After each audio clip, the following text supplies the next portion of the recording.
नमस्कार प्रिय दर्शकों, आज एक बार पुनः आप सभी का स्वागत है। दर्शकों, गाय माता की 5 बातें औलाद को सिखा देना, औलाद कभी बिगड़ेगी नहीं। तो श्रोताओं, एक समय की बात है, एक घने जंगल में एक मैना और मैना का पति बैठा हुआ था। मैना का वो जोड़ा बड़ी ही हंसी खुशी से रहते थे, परंतु श्रोताओं, उस दिन शाम का समय हो रहा था। मैना का वह जोड़ा, वह पति पत्नी का जोड़ा एक वीरान जंगल में एक पेड़ की टहनी पर बैठे हुए थे। श्रोताओं, उस बीच मैना अपने पति से कहती है, मैना कहती है कि प्रिय, आज मुझे बहुत बेचैनी सी लग रही है, मेरा मन नहीं लग रहा है। न जाने क्यों मन में एक अजीब सी बेचैनी हो रही है। श्रोताओं, फिर उसके बाद में मैना अपने पति से कहती है कि सुनो जी, आखिर मैं आपसे आज एक सवाल पूछना चाहती हूं। श्रोताओं, तब मैना अपने पति से कहती है कि आखिर गाय को माता क्यों कहा जाता है। तो दर्शकों, फिर मैना का पति मैना से कहता है कि प्रिय, गाय को माता इसलिए कहा जाता है क्योंकि गाय के भीतर 33 कोटि देवी देवताओं का निवास होता है।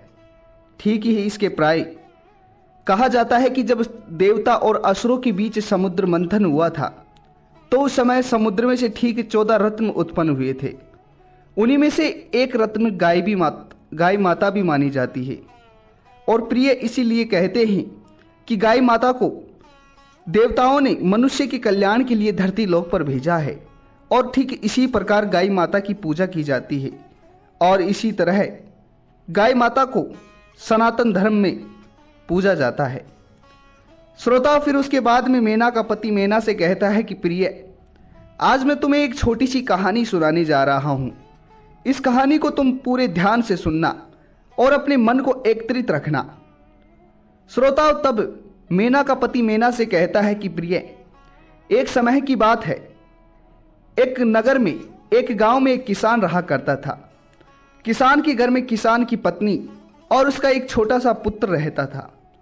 किसान के घर में कमाने वाला केवल अकेला किसान ही था, और वह बेचारा किसान अपने खेतों में काम कर और खेतों से जो सब्जियां होती उन्हें शहर जाकर रोजाना बेच कर आया करता था।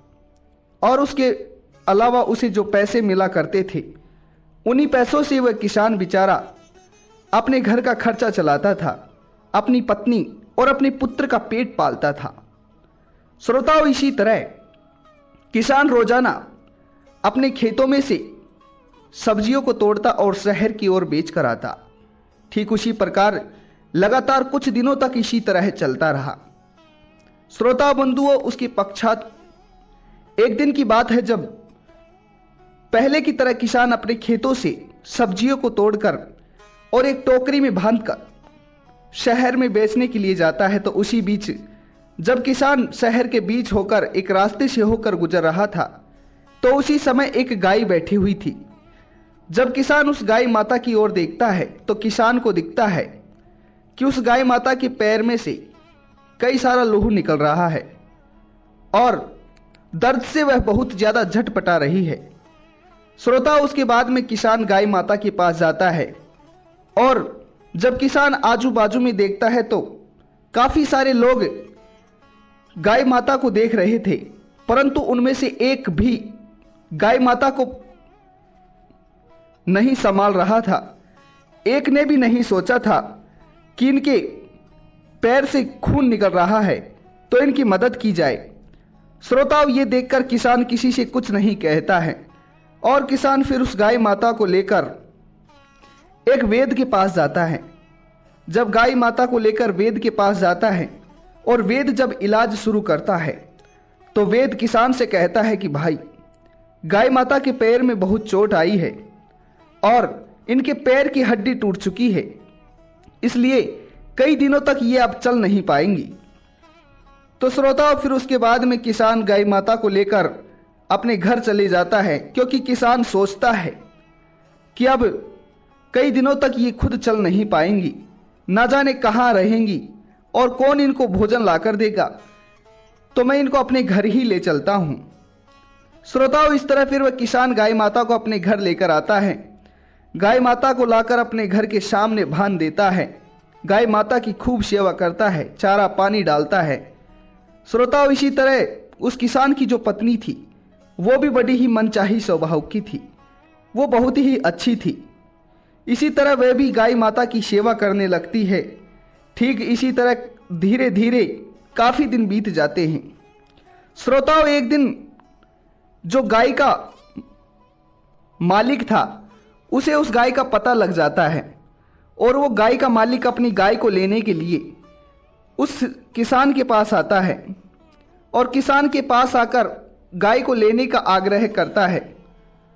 तो श्रोताओं, वह किसान गाय माता को उसके मालिक को खुशी खुशी दे देता है और गाय का वह मालिक किसान को धन्यवाद देकर वहां से चला जाता है।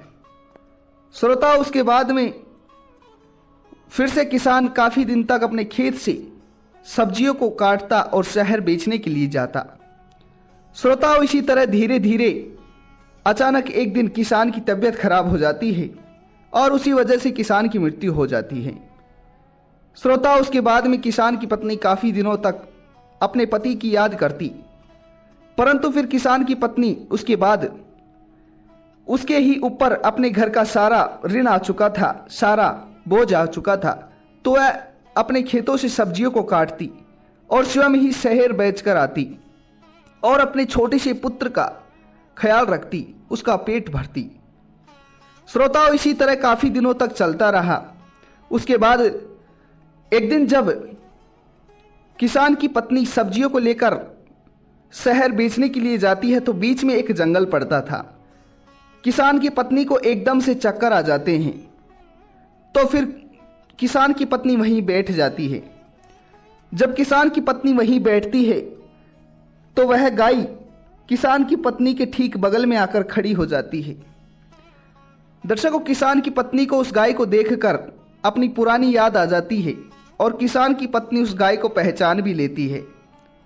श्रोता, फिर उसके बाद में किसान की पत्नी रोने लगती है तो उसी समय गाय एक लक्ष्मी माँ के रूप में बदल जाती है। फिर गाय उस किसान की पत्नी से कहती है कि पुत्री, मैं तुम्हारी परीक्षा लेने के लिए आई थी और तुमने मेरा खूब ख्याल रखा, तुमने मेरी खूब सेवा की, इसलिए मैं तुमसे बहुत प्रसन्न हूँ। तो बेटी, मांगो क्या मांगना है, तुम जो भी मांगोगी मैं वह तुम्हें दे दूंगा।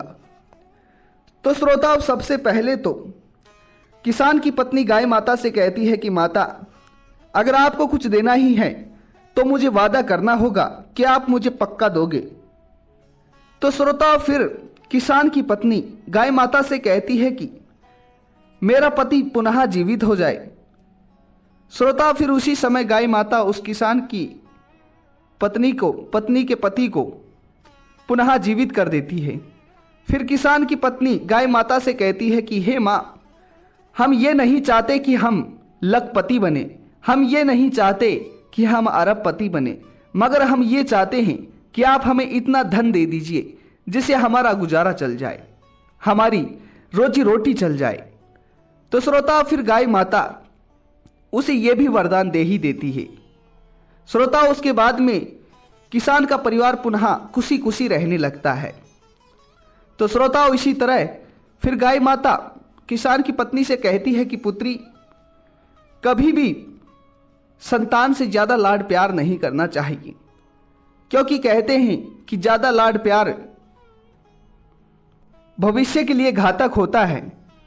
साथ ही पुत्री, जीवन में कभी भी मनुष्य को अपने धन पर, अपने कर्म पर और अपने ईमान सम्मान पर घमंड नहीं करना चाहिए, क्योंकि कहते हैं कि जो मिट्टी का होता है वह मिट्टी में ही मिल जाता है।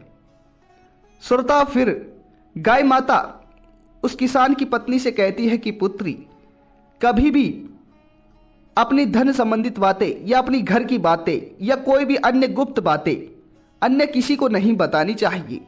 इससे व्यक्ति का मान सम्मान भी उड़ जाता है और व्यक्ति का व्यक्तित्व भी खत्म हो जाता है।